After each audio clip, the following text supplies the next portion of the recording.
और देखो कैसा शोषण और विडंबना इस देश में है कि किसान आज अगर खेत में काम करे तो उसकी मजदूरी की कीमत अनस्किल्ड लेबर वाली है 100 रुपए रोज या 60-70 रुपए रोज। और वही किसान अगर खेती छोड़ दे, खेत बेच दे, गांव छोड़कर शहर चला जाए और किसी बैंक में चपरासी हो जाए तो उसकी रोज की जो कीमत है श्रम की वो 500 रुपए से ज्यादा हो जाती है, कभी कभी 700 रुपए हो जाती है। छठे वेतन आयोग के बाद, 6 पे कमीशन के बाद तो वो लगभग 700-800 रुपए है।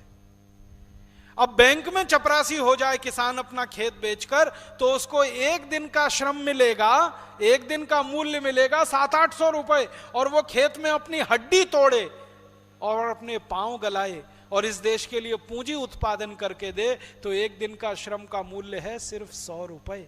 आप सोचिए इससे बड़ा अत्याचार क्या होगा। तो आप उसको अगर बैंक के चपरासी के बराबर का श्रम मूल्य देना शुरू कर दें तो गेहूं का भाव बढ़ जाता है। मैंने एक दिन हिसाब निकाला था, अगर किसी बैंक के चपरासी को सरकार जो एक दिन का वेतन देती है, गेहूं पैदा करने वाले किसान का एक दिन का श्रम भी उसके बराबर नाप लिया जाए तो गेहूं बिकेगा 5,000 रुपए क्विंटल,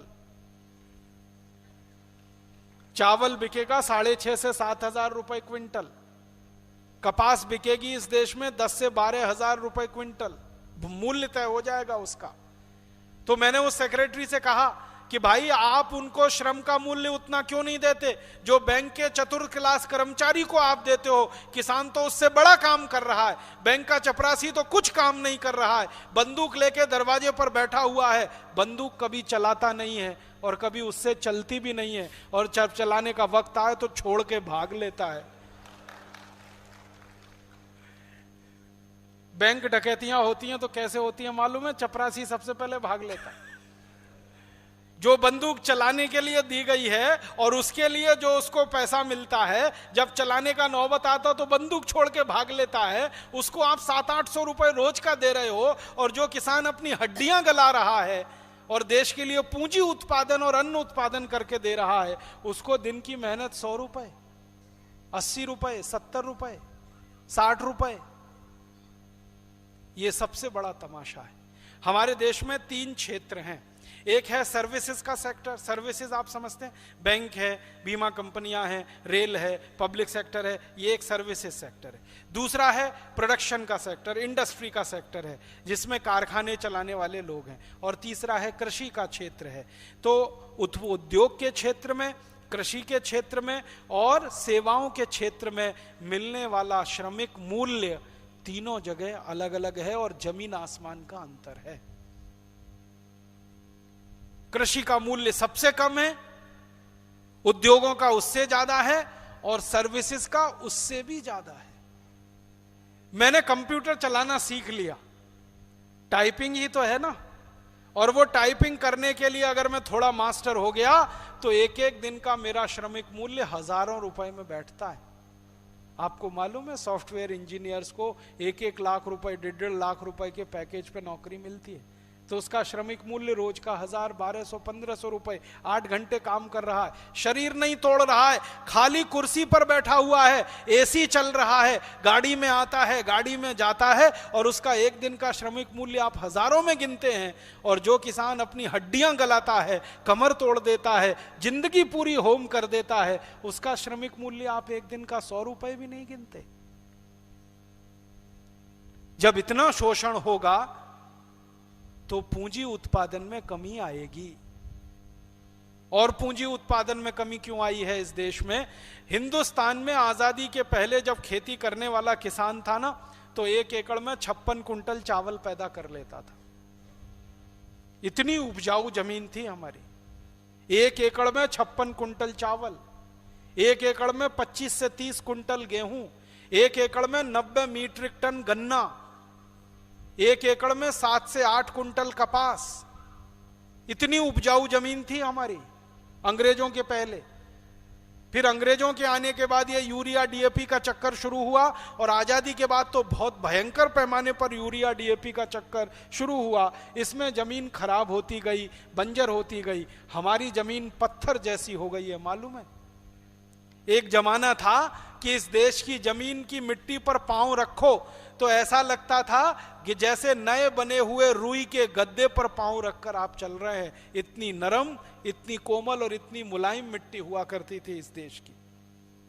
फिर क्या हुआ, मिट्टी में यूरिया डीएपी डाल डाल के और किसानों का दिमाग खराब किया हमारे देश के उन अधिकारियों ने और वैज्ञानिकों ने जो यूरिया डीएपी कंपनियों के एजेंट थे, जिनका एक ही उद्देश्य था यूरिया की बिक्री को बढ़ावा देना, डीएपी की बिक्री को बढ़ावा देना। इन यूरिया डीएपी कंपनियों के एजेंटों ने किसानों का दिमाग ऐसा घुमाया कि खेत में यूरिया डीएपी डलवाया।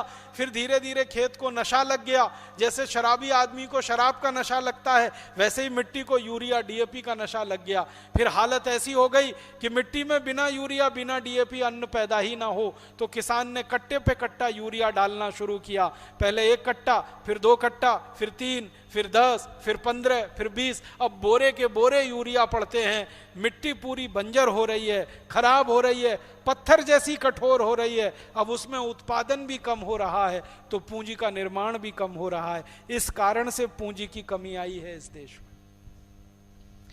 आपको मालूम है, हमारे देश की सरकार के बजट का सबसे कम हिस्सा किसानों पे ही खर्च होता है। बजट का सबसे कम हिस्सा। हमारे देश की सरकार के पिछले 15 साल के बजट का मैंने बहुत बारीकी से अध्ययन किया। पिछले 15 साल में हर साल खेती और किसानों के लिए खर्चा कम होता जा रहा है, लगातार कम होता जा रहा है। तो किसानों को सब मदद करोगे नहीं, उनको मदद दोगे नहीं, उनको सुविधाएं दोगे नहीं, उनका सम्मान करोगे नहीं, हर समय हर क्षण उनका अपमान करोगे, तो किसान फिर बेचारा पूंजी उत्पादन के काम में जो लगा हुआ है वो उससे भटकेगा, वो उससे अलग हटेगा या कम करेगा। इसलिए पूंजी की कमी हुई है इस देश में।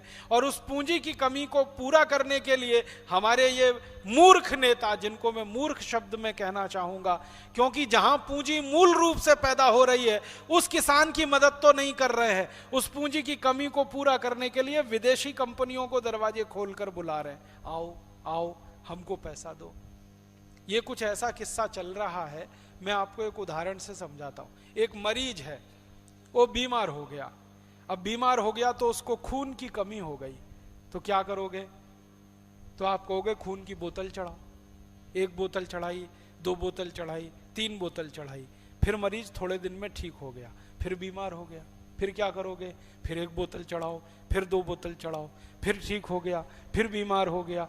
तो ये बोतल कब तक चढ़ाओगे? बताओ ना। होशियारी क्या है, इंटेलिजेंसी क्या है कि आप मरीज की हालत ऐसी बनाओ कि उसका खून खुद बनने लगे शरीर में। ये बाहर के खून की बोतल कितने दिन तक चढ़ाओगे उसके शरीर को? हमारे देश को पूंजी की कमी हो गई, मान लिया मैंने, तो ऐसी व्यवस्थाएं बनाओ जिससे पूंजी ज्यादा पैदा हो इस देश में। ये क्या तरीका है कि बाहर से उधार की पूंजी लेके आओ और इस देश के मरीज, जो बीमार मरीज इस देश की अर्थव्यवस्था है, उसको बाहर के खून की बोतल चढ़ाओ। और कितने दिन चढ़ाओगे बाहर के खून की बोतल? एक दिन मर जाएगा। बाहर के खून पर कितने दिन किसी मरीज को आप जिंदा रख सकते हैं, बताइए ना। अच्छे से अच्छे डॉक्टर से पूछ लीजिए कि आप बाहर के खून की बोतल चढ़ा के किसी मरीज को कितने दिन जिंदा रखेंगे? 1 महीना, 2 महीना, 5 महीना, साल भर, एक दिन मर जाएगा। ज्यादा अच्छा तरीका और होशियारी का तरीका यह है कि उस मरीज को जिसको खून की कमी हो गई है, ऐसा कुछ करो कि उसके शरीर में ही खून बनने लगे। तो भारत के बारे में मैं यही कहता हूं कि पूंजी की अगर कमी हो गई है तो व्यवस्थाएं ऐसी बनाओ कि हमारे ही देश में पूंजी निर्माण होने लगे। बाहर से पूंजी लेके क्यों आए? और हमारी सरकारें आजकल उस रास्ते पर हैं, जो मरीज मरने वाला है और खून की बोतल पे बोतल चढ़ाए चली जा रही हैं। एक दिन सब खत्म हो जाने वाला है। सरकारें कहती हैं पूंजी की कमी है तो बाहर से पूंजी लानी है। पूंजी की कमी क्यों आई है उसका कारण मैंने बहुत विस्तार से आपको समझाया, और ये इतने विस्तार से इसलिए समझाया कि आप हमारे भारत के नागरिकों को ये समझा सकें कि पूंजी की कमी इस देश में क्यों हुई, कारण क्या है उसका। और चूंकि आप सब किसान और खेती से जुड़े हुए लोग हैं, इसलिए आपको अपने अपमान का एहसास हो सके, इसलिए मैंने कुछ चुटीली और कड़वी बातें आपके सामने कही। मेरा कोई लक्ष्य नहीं है आपका दिल दुखाने का, लेकिन मैं जरूर चाहता हूं कि आपकी चेतना को झकझोर सकूं कि इतना अपमान आप 60-62 साल से सहन कर कैसे रहे हैं इस देश के उत्पादक होने के नाते, और वो भी पूंजी उत्पादक होने के नाते। बगावत क्यों नहीं कर देते आप इस व्यवस्था के खिलाफ?